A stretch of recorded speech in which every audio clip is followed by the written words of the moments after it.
Hello बच्चों, स्वागत है आपका अपना यूट्यूब चैनल एसपी कोचिंग में।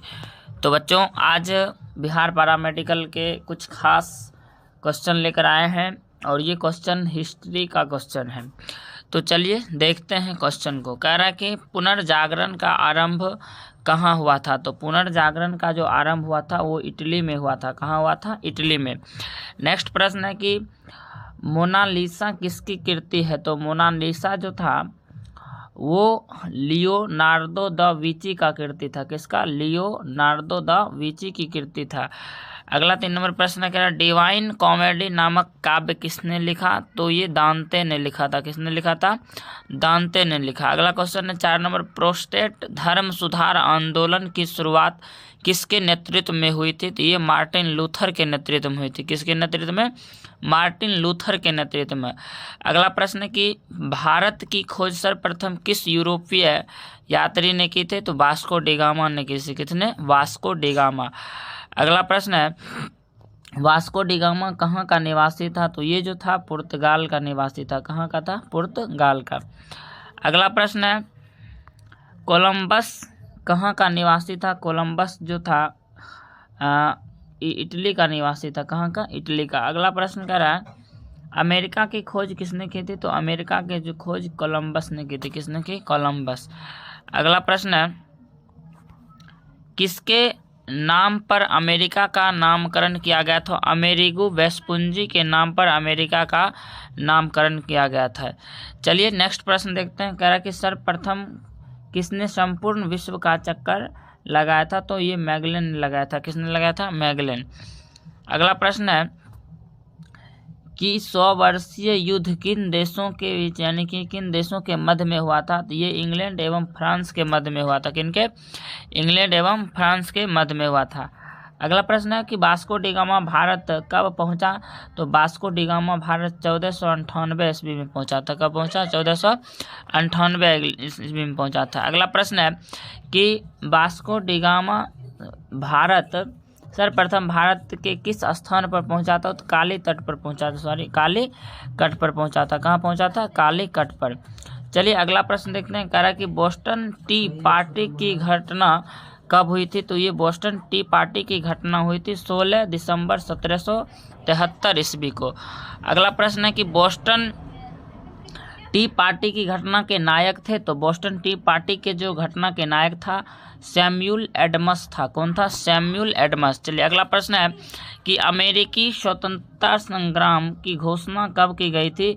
तो अमेरिकी स्वतंत्रता की घोषणा जो की गई थी 4 जुलाई 1776 ईस्वी में की गई थी। कब की गई थी? 4 जुलाई 1776 ईस्वी। अगला प्रश्न है कि पेरिस संधि द्वारा ब्रिटेन ने अमेरिका की स्वतंत्रता को कब स्वीकार किया था। तो ये किया था 1783 ईस्वी में। कब किया था? 1783 ईस्वी में। अगला प्रश्न है कि अमेरिका का नया संविधान कब लागू हुआ था। तो अमेरिका का नया संविधान 1789 ईस्वी में लागू हुआ था। कब हुआ था? 1789 ईस्वी में। अगला प्रश्न है कि अमेरिकी स्वतंत्रता संग्राम के नायक थे। तो जॉर्ज वाशिंगटन थे। कौन थे? George Washington. अगला प्रश्न है कि फ्रांस की क्रांति कब हुई। तो फ्रांस की क्रांति जो हुई थी 1789 ईस्वी में हुई थी। कब हुई थी? 1789 ईस्वी में। अगला प्रश्न है कि फ्रांस की राज्य क्रांति किसके शासन काल में हुई थी। तो ये लुई 18वें के शासन काल में हुई थी। किसके शासन काल में? लुई 18वें के शासन काल में हुई थी। अगला प्रश्न है कि मैं ही राज्य हूँ यह कथन किसका है।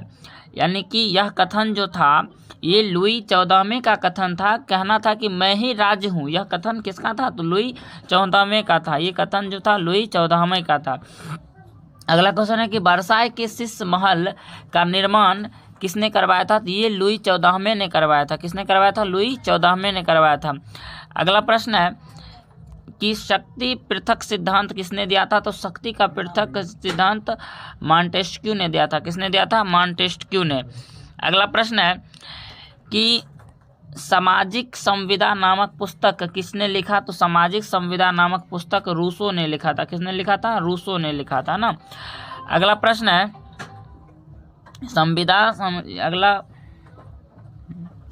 अगला प्रश्न है कि वाटर वाटर जो युद्ध हुआ था ये किसके नेतृत्व में? तो ये 1815 में हुआ था। कब हुआ था? 1815। अगला प्रश्न है कि फ्रांस में जुलाई की क्रांति कब हुई थी? तो फ्रांस में जुलाई की क्रांति जो हुई थी 1830 ईस्वी में हुआ था। कब हुआ था? 1830 ईस्वी में। अगला प्रश्न है कि इंग्लैंड में गृह युद्ध किसके शासनकाल में प्रारंभ हुआ था? तो ये चार्ल्स प्रथम के शासनकाल में हुआ था। चार्ल्स प्रथम के शासनकाल में गृह युद्ध हुआ था। अगला प्रश्न है कि गौरवपूर्ण क्रांति रक्तहीन क्रांति हुआ था कहाँ? तो ये इंग्लैंड में हुआ था। कहाँ हुआ था? इंग्लैंड में। चलिए अगला प्रश्न देखते हैं कि इंग्लैंड की गौरवपूर्ण क्रांति किसके शासन थे? जेम्स द्वितीय के शासनकाल में हुई थी। किसके शासनकाल में? जेम्स द्वितीय के शासनकाल में हुए थे। अगला प्रश्न है कि इंग्लैंड के सांसद ने बिल ऑफ राइट्स कब प्रकाशित किए थे, यानी कि पारित किए थे? तो 1689 ईस्वी में पारित किए थे। कब किए थे? 1689 ईस्वी में पारित किए थे, है ना। अगला प्रश्न है कि रक्त एवं लौह नीति का अवलंब किसने किया था? तो ये रक्त एवं लौह नीति का अवलंब बिस्मार्क। देखने बच्चों 10th लेवल का भी क्वेश्चन बहुत सारा है, गिराया जाता है, तो आप लोग धैर्य बनाकर वीडियो को पूरा जरूर देखें। अगर चैनल पर पहली बार आए होंगे तो चैनल को सब्सक्राइब करें, अपने दोस्तों में शेयर करें। और ये हम लास्ट तक आपको बताएंगे पारा मेडिकल का जो भी है, यानी कि PM पारा मेडिकल का जितना भी GS से संबंधित GK से संबंधित हिंदी इंग्लिश जितना भी प्रश्न होगा सभी प्रश्न को हम करवाएंगे, ठीक है। तो अभी एग्ज़ाम का ऐसे टाइम है तो आप लोग धैर्य बनाकर रहे और सभी प्रश्न को हम करवाएंगे। आप लोग निफिक्र टेंशन नहीं ले। चलिए अगला प्रश्न देखते हैं कि यंग इटली नामक संगठन किसने बनाया? तो यंग इटली नामक संगठन जो बनाया था वो मैजनी ने बनाया था। किसने बनाया था बच्चों? मैजनी ने। अगला प्रश्न है कि लाल कुर्ती नामक सेना का गठन किसने किया था? तो ये गैरीबॉल्डी ने किया था। किसने किया था? गैरीबॉल्डी। अगला प्रश्न है कि इटली की तलवार किसे कहा जाता है? इटली की जो तलवार कहा जाता है गैरीबॉल्डी को कहा जाता है। किसे कहा जाता है? गैरीबॉल्डी को कहा जाता है। चलिए अगला प्रश्न है कि इटली के एकीकरण का जनक किसे माना जाता है? तो ये मैजनी को माना जाता है। किसे? मैजनी को माना जाता है। चलिए अगला प्रश्न देखेंगे, इटली के एकीकरण का पैगंबर किसे कहा जाता है? तो मैजनी को कहा जाता है। किसे कहा जाता है? मैजनी को। पैगंबर पूछेगा तो मैजनी को कहा जाता है ना। चलिए अगला प्रश्न है कि प्रथम विश्व युद्ध की शुरुआत कब हुई थी? तो ये 1914 ईस्वी में हुई थी। कब हुई थी? 1914 ईस्वी में हुई थी, है ना। अगला प्रश्न है कि प्रथम विश्व युद्ध के बाद वर्साई की संधि कब हुई? 1919 ईस्वी में हुई थी, है ना। कब हुई थी? 1919। और जालियांवाला बाग वाला हत्याकांड जो हुए थे 13 अप्रैल 1919 को ही हुआ था, है ना। चलिए अगला प्रश्न देखते हैं, रूसी साम्राज्य को राष्ट्र का कारागार किसे कहा जाता है? तो लेनिन को कहा जाता है। किसे कहा जाता है? लेनिन को। चलिए अगला प्रश्न है कि रूसी क्रांति कब हुई थी? तो 1917 ईस्वी में हुआ था। कब हुआ था? 1917। चलिए अगला प्रश्न है, अगला प्रश्न आपका कि निम्नलिखित में से क्रांति यानी कि किस क्रांति को अक्टूबर क्रांति के नाम से जाना जाता है? किस क्रांति को अक्टूबर क्रांति के नाम? तो रूसी क्रांति को किस क्रांति यानी कि अक्टूबर क्रांति के नाम से जाना जाता है। चलिए अगला प्रश्न है, रूसी क्रांति के दौरान चेका का गठन किसने किया था? तो लेनिन ने किया था। चेका का गठन किसने किया था? तो लेनिन ने किया था, है ना। चलिए अगला प्रश्न है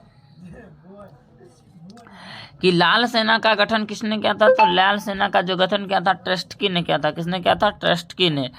चलिए हम क्लियर कर देते हैं, थोड़ा शाम का टाइम है तो मैसेज करता है इसलिए थोड़ा प्रॉब्लम होता है। चलिए अगला प्रश्न देखते हैं कि द्वितीय विश्व युद्ध का आरंभ जो हुआ था वो कब हुआ था? तो 1939 ईस्वी में हुई थी। कब हुई थी? 1939। अगला प्रश्न है, द्वितीय विश्व युद्ध की समाप्ति कब हुई थी? तो ये 1945 में हुई थी। कब हुई थी? 1945 में। अगला प्रश्न है कि जापान ने अमेरिका के पर्ल हार्बर नौसैनिक अड्डा पर कब आक्रमण किया था? तो ये जो किया था आक्रमण 1941 ईस्वी में किया था। कब किया था? 1941 ईस्वी में, है ना। अगला प्रश्न है कि संयुक्त राज्य अमेरिका ने जापान के हिरोशिमा एवं नागासाकी नगर पर परमाणु बम गिराया था। तो कब गिराया था? 1945 में गिराया था। कब गिराया था? 1945 में। उम्मीद करते हैं कि ये PDF आपको बहुत ही ज़्यादा फायदा करेगा। और अगर PDF आप लेना चाहते हैं तो इस नंबर पर कांटेक्ट करिएगा और PDF जो है इस नंबर पर मिल जाएगा। नंबर है 9608084492। तो यदि चैनल पर पहली बार आए होंगे तो चैनल को सब्सक्राइब करें और अपने दोस्तों में शेयर करें। धन्यवाद।